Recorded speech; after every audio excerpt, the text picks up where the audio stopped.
시편 72편 1절로부터 11절까지의 말씀을 보겠습니다. 솔로몬의 시다. 솔로몬이 지은 거죠. 솔로몬이 지어서 이제 하나님께 기도를 드리는 거예요. 근데 솔로몬이 지었다고 이렇게 하는 거 그렇게 생각할 수도 있는데, 이게 영어로 보면 of 솔로몬 이렇게 되면 솔로몬의 시 이렇게 번역이 되면 솔로몬에 관한 시 이렇게도 번역을 할 수가 있어요. 그러니까 누가 그렇게 얘기하는 거예요? 다윗이 자기 아들 솔로몬을 위해서 그렇게 기도를 드릴 수도 있어요. 근데 그냥 솔로몬의 시 그러면 솔로몬이 저자가 되는 걸로 그렇게 생각할 수도 있어요. 그런데 20절 보면 이새의 아들 다윗의 기도가 끝나니라 이렇게 돼 있죠. 그렇게 되면 72편 이 것이 솔로몬의 시라기보다도 솔로몬에 관해서 다윗이 자기 아들을 이야기해서 기도하는 걸로 볼 수가 있어요. 그렇게 보면 오히려 이게 문맥이 딱 됩니다. 하나님이여 주의 판단력을 왕에게 주시고 주의 공의를 왕의 아들에게 주소서. 솔로몬에게 주의 공의가 임하기를 바라는 거예요. 그래서 그가 솔로몬 왕의 아들이 주의 백성을 공의로 재판하며 주의 가난한 자를 정의로 재판하리니 의로 말미암아 산들이 백성에게 평강을 주며 작은 살들도 그리 하리로다. 이제 솔로몬의 아들을 우리가 보면 이 성경을 보면 솔로몬이 이제 성전을 지어서 낙성식을 거행할 때 하나님이 밤에 나타나십니다. 솔로몬에게 내가 네게 무엇을 주랴 나에게 구해봐라 그랬더니 솔로몬이 뭐라고 하냐면 제가 이 많은 백성 앞에 출입하면서 다스려야 되는데 지혜를 주시옵소서. 하나님의 뜻대로 이들을 다스리고 인도할 수 있도록 지혜를 주시옵소서. 하나님을 경외하고 믿고 의지하는 가운데에 그 다음에 그것을 바르게 적용하면서 나아갈 수 있도록 그런 능력을 달라고 기도한 거예요.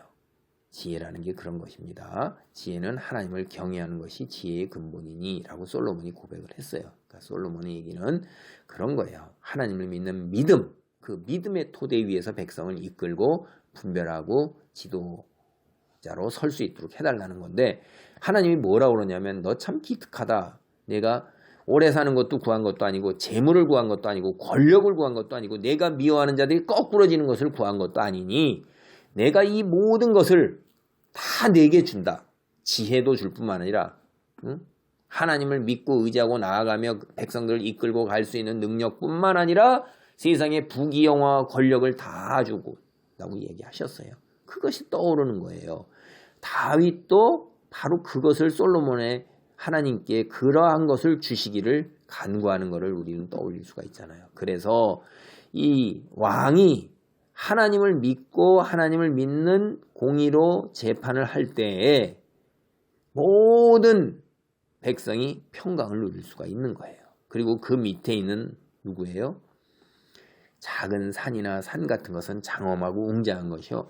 중간에 지도자들이 있어서 관리들이 있어서 솔로몬의 밑에서 보좌하고 돕는 모든 이들까지도 다 솔로몬을 따른다 이 말이에요. 그래서 4절 보면 그가 가난한 백성의 억울함을 풀어주며 궁핍한 자의 자손을 구원하며 압박하는 자를 꺾으리로다. 그러니까 솔로몬이 하나님을 믿고 정의로 재판한다는 것은 하나님의 말씀을 따라 살아가는 거예요. 임금이 하는 가장 큰 일 중에 하나, 여러 가지 일 중에 하나가 다스리는 일이고 그 다스리는 일 중에 하나가 뭐냐면 재판이에요. 옳고 그름을 분별해줘서 백성의 시시비비를 가려주는 게 그게 통치자가 하는 거예요. 통치자가 할 수 있는 거예요. 통치자 말 한마디가 절대적인 거고 그건 다 누구나 따라야 되는 거거든요. 그래서 하나님 하면 하나님은 심판장이고 재판장이란 말이에요. 통치자라는 얘기가 그런 얘기입니다. 가난한 백성 이 세상에서 억울하기 짝이 없죠. 우리가 흔히 봐도 돈이 있으면 죄가 없고 돈이 있으면 죄가 없고 돈이 없으면 죄가 있다. 이런 말도 하잖아요. 변호사를 잘 사면 죄가 무죄가 된다 이 말이에요. 변호사를 사지 못하는 사람은 죄가 없어도 억울하게 죄가 있는 것 같이 되는 세상의 옛날도 그런 얘기를 했는데, 이 세상에 재판을 하고 통치자로 선 사람들이 자기 인간관계, 자기 가족, 친척, 아는 사람들, 그 다음에 돈을 나에게 갖다 바치는 사람들 이런 거 저런 걸로 해서 다 재판을 어그러지게 한다 이 말이에요. 그래서 하나님이 그 위에 내가 그렇게 하는 것을 보고 너에게 재판을 베풀 분이 계시다는 것을 생각해서 가난한 자와 고바와 나그네에게 압제하지 말고 똑바로 편들지 말고 똑바로 판결을 하라고 그러는 거예요. 억울한 일이 없도록 하라는 거예요. 궁핍한 자의 자손을 구원하고 압박하는 자, 힘과 권력과 재물과 이런 것으로 다른 사람을 갖다가 통제하려고 들고 압박하고 사기치고 빼앗아가고 거짓으로 나가서 그들을 수단으로 이용해 먹는 그런 자들을 그냥 두지 않는다 이 말이에요. 꺾는 거예요. 그래서 온 이런 억울함을 갖다가 느끼도록 압박하는 사람들, 해가 있을 동안에 주를 두려하며 달이 있을 동안에도 대대로 그리하리로다. 하나님의 통치가 미친다 이 말이에요. 언제나 대대손손. 그래서 하나님의 통치는 어떻게 해요? 벤 풀 위에 비가 내려요. 자, 비가 내릴 때 뻣뻣한 풀만 내려요? 아니면 풀을 베어서 누워있는 것도 내려요? 온 모든 곳에 다 비가 내린다. 땅을 적시는 소낙비같이 내린다. 하나 또 하나님의 공의와 정의가 미치지 않는 것이 없다는 얘기예요. 그의 날에 의인이 흥황하여 평강의 풍성함이 달이 닿을 때까지. 이게 금음달에서 점점점점점점 초생달에서 점점점 차 올라가지고 이게 보름달이 됐죠. 그랬다가 다시 점점점점 져가지고 금음달이 돼서 달이 없어지죠. 이게 달이 시작서부터 커졌다가 보름달이 됐다가 없어지는 거예요. 달이 다 하는 거예요. 이때까지 어떻게 돼요? 평강의 풍성함이 있다는 건 이게 뭐예요? 하루도 평강의 풍성함이 없는 날이 없다는 거예요. 그의 날이 누구예요? 솔로몬이 왕의 아들이 왕으로서 재판을 베푸는 날, 재임하는 날에 그가 바다에서부터 바다까지와 강에서부터 땅끝까지 다스리니 보이는 바다 이 바다에서 저 바다까지 강에서부터 땅끝이니 온 천하를 다 다스린다는 거예요. 그 온 천하가 다 그의 통치를 받는다는 거예요. 광야에 사는 자들도 그 앞에 굽힌다 이거예요. 도시에 사는 자뿐만 아니라 저 시골 구석에 사는 자까지도 그 통치력이 미쳐요. 그래서 그를 대적하는 원수들은 어떻게 된 거예요? 혓바닥으로 티끌을 핥는다는 거니 개같이 복종하게 된다는 거죠. 다시스와 섬의 왕들이 조공을 바치며 이건 뭐냐면 무역으로 큰 돈을 버는 곳 그런 곳들 무역을 했던 곳 이게 다시스라고 여러분 나와요. 섬 지중해 아니잖아요. 그런 데 있는 사람들이 국가하고 연에 있지 아니하고 배를 타고 무역을 하면서 큰 이익을 남겼는데 그들조차도 이 공의의 통치력에 경탄을 감탄을 금치 못하면서 자신들에게까지 그 통치력이 미치는 것 때문에 조공을 바치는 거예요. 멀리 떨어진 스바와 시바는 뭐예요? 중동을 따라서 아프리카 땅에 있는 거죠. 거기까지도 다 나와서 예물을 바치는 거예요. 통치력이 미치는 겁니다.